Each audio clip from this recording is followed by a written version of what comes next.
Sometimes the blessing is right in front of us, but we are rejecting it because we want what our heart wants instead of wanting what God's will is. We have to remember that it's not about us. It's not about what we want. It's not about our will. It's not about our needs. It's about God. God created us for His purposes. We should not be caught up in wanting our own desires that we miss God's blessings. God has so much in store for a lot of us, but if we do not get into His will, we will miss every single thing. Put down and let go of your own wants. Put down and let go of your own needs. Put down and let go of your own desires and seek God for His will. We do not want to miss the open doors.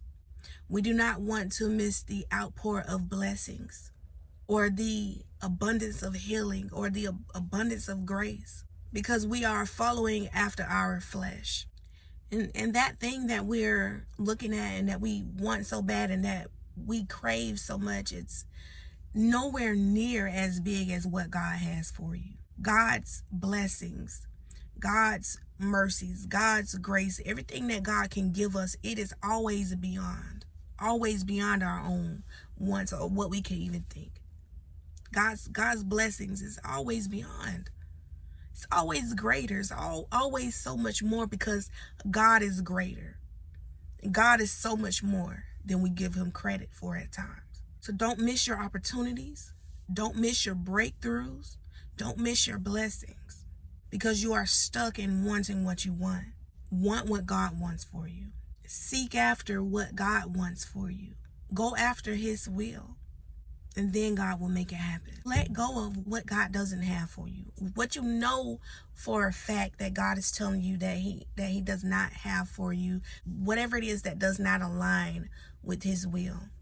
Let it go. Don't be afraid to let it go. Don't be afraid to give it up. Don't be afraid to just follow what God is telling you to do. Let it go. We may be scared of what it may mean to let go of this thing. But we have to trust God. That is where trust comes in. That is where trusting God to be God comes into play. And stop rejecting what God has for you because you don't want to let go of what you are looking at. You don't want to let go of what your desires are. Allow God to be God.